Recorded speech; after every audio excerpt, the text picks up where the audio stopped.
ArcelorMittal envisage de supprimer 600 postes dans le nord de la France et de transférer jusqu'à 1400 postes européens en Inde ou en Pologne pour faire des économies. On va voir la carte de France des sites concernés. C'est dans le nord du pays. Le projet concerne les usines de Dunkerque, Florange, Bassindre, Mardic, Mouzon, Dèvres et Montataire. Pour les syndicats, c'est évidemment un gros coup dur, un coup de massue. On les écoute.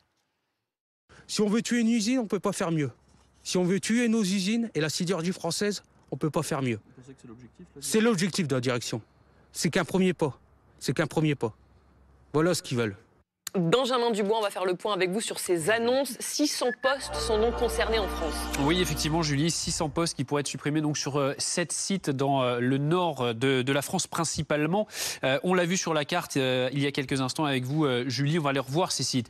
Les sites de Dunkerque, de Florange, de Mardic, Dèvres, Mouzon, Montataire ou encore Basse-Indre. C'est 7 usines, emploi au total 7100 salariés. Alors, ce n'est pas le premier plan social annoncé ces derniers mois du côté d'ArcelorMittal. En novembre dernier, le groupe avait confirmé la fermeture des unités de la branche service sur les sites de Reims et de Denain. 135 emplois supprimés. 3 semaines après, en décembre, un plan social à Strasbourg et Valence avec 28 licenciements annoncés. Et en février, ArcelorMittal avait annoncé qu'il envisageait la délocalisation de certaines de ses activités vers l'Inde. ArcelorMittal, Benjamin, c'est évidemment l'histoire de la chute d'un fleuron de l'industrie mondiale. Oui, ArcelorMittal qui est né d'une fusion-absorption en 2006 entre le groupe sidérurgique européen Arcelor et le groupe indien Mittal Steel. Il devient alors le numéro 1 mondial de l'acier.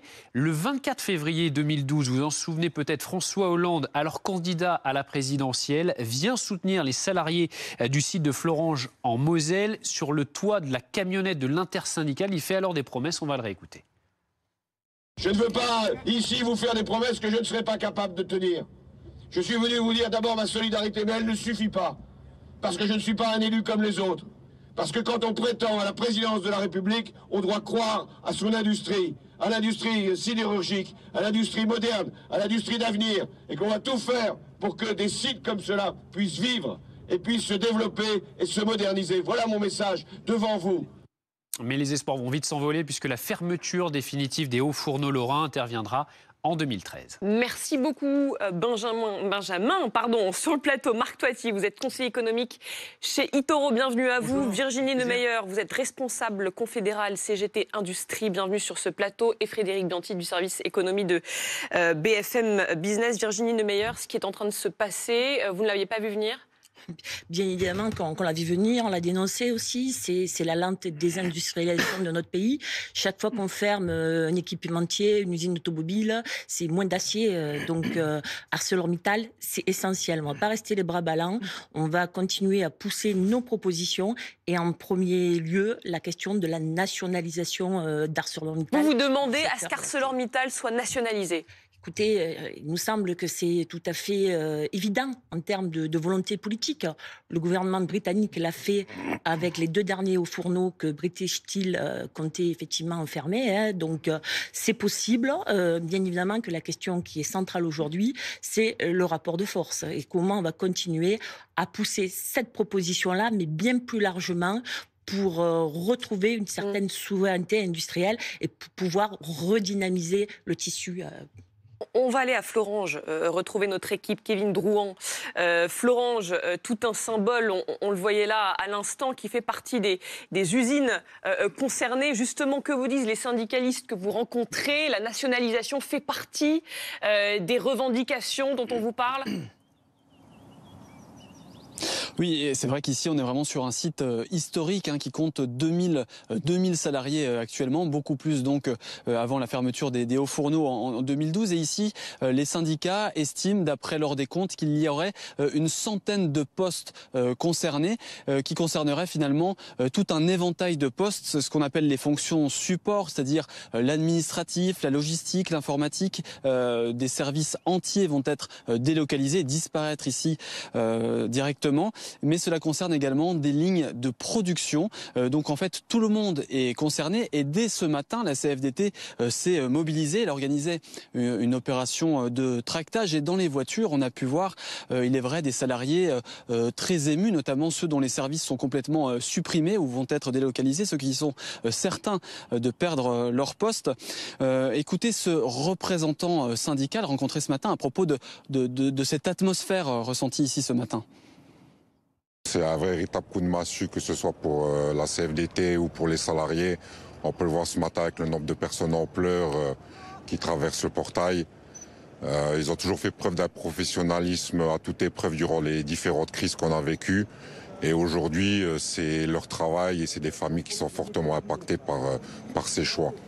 Alors une réunion du CSE se tient ici au niveau local ce matin. Les syndicalistes vont essayer d'en savoir un peu plus sur le détail de ce plan de suppression. Une autre échéance est déjà fixée le 13 mai afin d'entamer la procédure de reclassement. Et selon le déroulé de ces rencontres, les syndicats ici au niveau local expliquent qu'ils pourraient se mobiliser davantage, manifester ou faire grève. Dès aujourd'hui, tous les salariés sont invités à débrayer symboliquement 2 heures au cours de leur journée de travail. Merci beaucoup Kevin Drouin et Marie Luffe, alors que les salariés se mobilisent. Marc Toiti, il y a une question ce matin. Où est passé l'argent public ? On parlait de près de 300 millions d'euros d'aides de l'État reçues en 2023. Il y a cette promesse d'investissement public de 850 millions d'euros supplémentaires qui a été faite. Et pour autant, des postes supprimés. Vous connaissez le dicton, les promesses n'engagent que ceux qui y croient.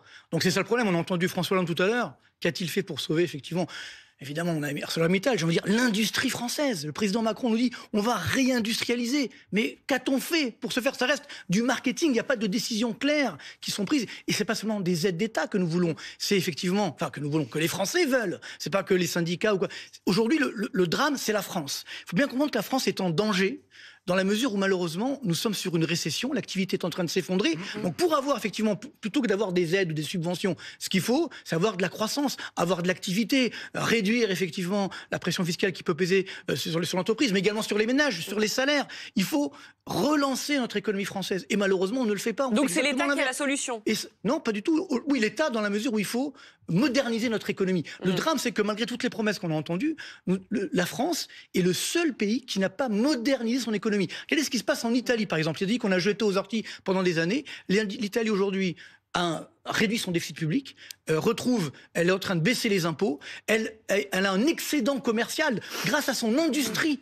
Comme quoi c'est possible. C'est-à-dire que si effectivement on regarde la réalité en face et on prend les bonnes mesures, là on peut sauver notre industrie. Mais si ça reste uniquement du marketing, ça ne servira à rien. Et malheureusement ce qui se passe pour ArcelorMittal va se multiplier. Un chiffre très simple de la Banque de France, vous voyez c'est très officiel, ça fait 6 mois, même quasiment 10 mois, que les défaillances d'entreprises atteignent des sommets historiques. Pas que pour les grandes entreprises, pour les petites PME, les TPE. C'est ça qui est dramatique aujourd'hui. C'est pas que nos grandes entreprises, nos petites entreprises aujourd'hui, elles sont sacrifiées. Tous les pays du monde sont en train de baisser notamment les impôts qui pèsent sur les entreprises, sont en train de moderniser leur économie, sauf nous. Donc ça ne peut plus durer. Ce n'est pas sérieux. Il faut changer de logiciel. Sauf ce que vous dites, ça va prendre du temps. Et là, on parle d'une suppression de postes imminente. On voit bien ce qui se passe aujourd'hui. Il y a également par rapport à ce qui se passe au niveau mondial, on voit bien aujourd'hui l'Inde qui est en train de retrouver des parts de marché. Là, c'est une délocalisation en Inde. Est-ce que je veux dire ? Donc, ce qui veut dire que... En partie. En partie. Mais c'est ça qui est particulièrement dangereux. De se dire aujourd'hui,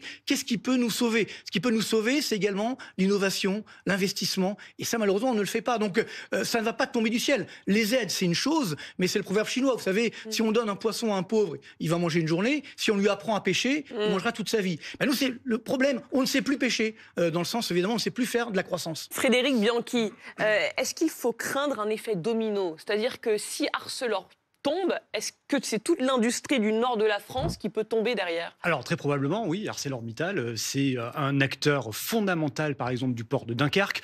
Donc oui, c'est toute l'activité, tous les sous-traitants qui en pâtiraient. Après, Marc a raison sur plein de points. Il y a des pays qui arrivent à exporter de mieux en mieux, comme l'Italie. À ma connaissance, l'Italie n'exporte pas d'acier. Le problème de la sidérurgie, il est global, il est européen. Il y a plusieurs problèmes. Il y a une crise profonde. D'abord, une énergie trop chère.